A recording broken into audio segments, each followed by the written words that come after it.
हमारे इंडिया में बहुत सारे जॉब के लिए रिजर्वेशन मिलती है, जो ओबीसी कैटेगरी के हो गए, जो एससी एसटी, इन सबको जो है सो रिजर्वेशन मिलता है और उसके अनुसार इनको एज रिलैक्सेशन मिलता है और फीस की भी छूट मिलती है और भी बहुत सारी सुविधाएं इनको मिलते हैं, जिससे कि इस कैटेगरी का अपलिफ्टमेंट हो सके।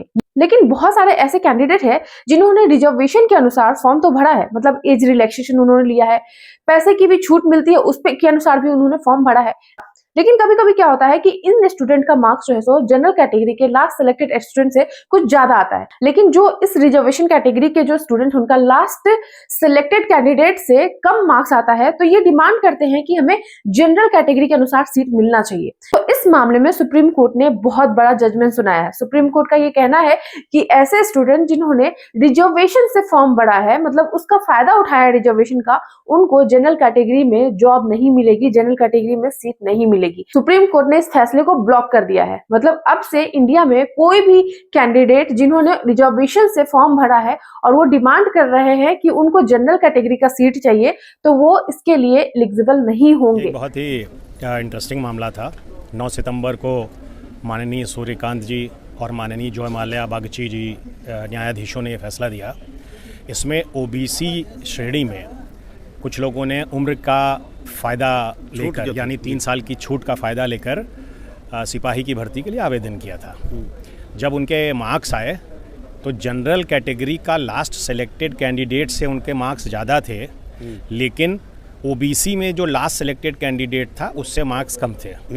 तो इन लोगों ने ये क्लेम किया कि हमें जनरल कैटेगरी में मानते हुए हमें सिलेक्शन दिया जाए, क्योंकि जनरल कैटेगरी के लास्ट वाले से हमारे मार्क्स ज़्यादा हैं। तब सुप्रीम कोर्ट को व्याख्या करनी थी कि क्या ये दिया जाए, क्योंकि एक बार आपने ओबीसी में उम्र सीमा का लाभ लिया 3 साल का एक्स्ट्रा, तो क्या आपको फिर से सामान्य वर्ग में कंसीडर किया जा सकता था। तो सुप्रीम कोर्ट ने कहा अगर रूल्स परमिट करते हैं कि परीक्षा देने के बाद भी अगर मार्क्स की ऐसी स्थिति बनती है और ओबीसी में आयु सीमा का लाभ लेने वाला फिर भी जाके कंसीडर हो सकता है सामान्य वर्ग में, तब तो मिलेगा। लेकिन इस केस में जो रिक्रूटमेंट रूल्स थे उसमें साफ साफ लिखा था कि एक बार जिस ओबीसी ने आयु सीमा का लाभ लेते हुए परीक्षा दी है उसको किसी भी हालत में सामान्य वर्ग में कंसीडर नहीं किया जाएगा। तो जहां पर हाई कोर्ट ने कहा था कि नहीं, ये सही है, अगर स्टूडेंट का मार्क्स जो है सो जनरल कैटेगरी के लास्ट सिलेक्टेड कैंडिडेट से जो है सो ज्यादा आया है, तो वो जो है सो जनरल कैटेगरी में जा सकते हैं, उसके अनुसार जॉब ले सकते हैं। लेकिन सुप्रीम कोर्ट ने हाई कोर्ट के फैसले को गलत करार दिया। तो सवाल ये है कि ऐसा क्या हुआ कि सुप्रीम कोर्ट को इसके ऊपर फैसला सुनाना पड़ा, आखिर मैटर क्या था। आइए इसके बैकग्राउंड के बारे में हम जानते हैं। देखिए, ये मैटर तब उठा जब एसएससी कांस्टेबल के लिए एक फॉर्म आया था जिसमें कि एज रिलैक्सेशन 18 से 23 साल दी गई थी, लेकिन उसमें एक ओबीसी कैंडिडेट था जिसने इस एज रिलैक्सेशन का फायदा उठा करके, उनकी उम्र इससे ज्यादा थी, उन्होंने इस फॉर्म को फिल किया। उसके बाद उनका जो मार्क्स आया वो जनरल कैटेगरी के लास्ट सिलेक्टेड जो कैंडिडेट थे उनसे ज्यादा आया, लेकिन जो ओबीसी कैटेगरी थे जिनको रिजर्वेशन मिला था उसके लास्ट सिलेक्टेड कैंडिडेट से कम आया, जिसकी वजह से वो ओबीसी कैटेगरी में एलिजिबल नहीं थे, उनको सीट नहीं मिली। तो वो इस मैटर को लेकर के हाई कोर्ट के पास पहुंचे कि उनका मार्क्स जो है सो जनरल कैटेगरी के लास्ट सिलेक्टेड स्टूडेंट से ज्यादा आया है, तो उन्हें जो है सो जनरल कैटेगरी के अनुसार सीट मिलनी चाहिए, जॉब मिलनी चाहिए। तो हाई कोर्ट ने उस कैंडिडेट के पक्ष में फैसला सुनाया कि आपने जो है सो जनरल कैटेगरी के लास्ट सिलेक्टेड कैंडिडेट से ज्यादा मार्क्स लाए, इसलिए आपको जो है सो इसके अनुसार आपको जॉब मिलेगी, इसके अनुसार आपको सीट मिलेगी। फिर वो कैंडिडेट इस केस को जीत गया। उसके बाद ये मैटर जो है सो सुप्रीम कोर्ट के पास पहुंचा और तभी सुप्रीम कोर्ट ने हाई कोर्ट के इस फैसले को गलत करार दिया। सुप्रीम कोर्ट ने 3 इंपॉर्टेंट ऑब्जर्वेशन दिए, जिसमें सुप्रीम कोर्ट ने यह कहा कि जो हाई कोर्ट का जो फैसला है ये प्राइमा फेसी गलत है। सुप्रीम कोर्ट ने हाई कोर्ट के Jitendra Kumar versus state of UP 2010 पे रिलाई किया।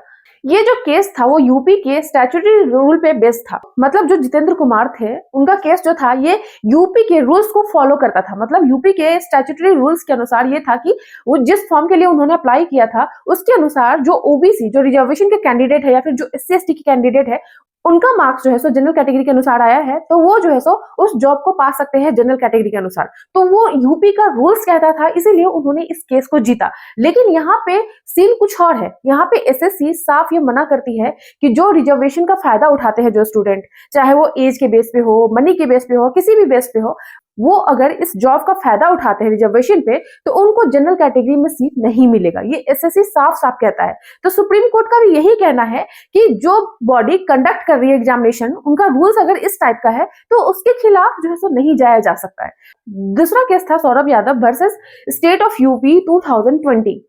उसमें ये क्लियरिफाई किया गया था कि जो कैंडिडेट रिजर्वेशन से फॉर्म नहीं भरते, उसके अनुसार फॉर्म नहीं भरते, जैसे कि जितना पैसा लग रहा है वो पूरा पैसा देते हैं, या फिर उस एज के अनुसार फॉर्म नहीं भरते हैं, मतलब एज रिलैक्सेशन नहीं लेते हैं, तो वो कैंडिडेट जनरल कैटेगरी के अनुसार सीट पा सकते हैं, जॉब पा सकते हैं। लेकिन वो डिफरेंट सिनारियो था, वो यूपी स्टेट का जो है सो रूल्स कहता था, इसीलिए ऐसा हुआ। बट एसएससी का जो एग्जाम है इसमें क्लियरिफाई किया गया है कि जो स्टूडेंट जो है सो रिजर्वेशन के अनुसार सीट पा रहे हैं, रिजर्वेशन के अनुसार एग्जाम निकाल रहे हैं, वो जनरल कैटेगरी में माइग्रेट नहीं कर सकते हैं। जब एग्जाम कंडक्ट करवाने वाले बॉडी यही कह रहे हैं, तो हाई कोर्ट इस पर टिप्पणी कैसे दे सकती है? हाई कोर्ट इस पर फैसला कैसे सुना सकता है? तो सुप्रीम कोर्ट ने इस फैसले को सरासर गलत बताया, हाई कोर्ट के फैसले को गलत बताया, और सुप्रीम कोर्ट ने अब ये ब्लॉक कर दिया है कि ऐसे कोई भी स्टूडेंट जिन्होंने रिजर्वेशन का फायदा उठाकर फॉर्म भरा है, वो जनरल कैटेगरी के अनुसार सीट नहीं पा सकते हैं। तो भारत में अब जितने भी स्टूडेंट हैं वो इस चीज का फायदा नहीं उठा सकते हैं। तो दोस्तों, इस पे आपकी क्या ओपिनियन है? क्या ये जो सुप्रीम कोर्ट का फैसला है ये सही है या फिर क्या है? प्लीज कमेंट करके बताएं, और ऐसे ही वीडियोस के लिए मेरे चैनल को सब्सक्राइब करें। मिलती हूँ मैं आपसे नेक्स्ट वीडियो में, तब तक के लिए जय हिंद, जय भारत।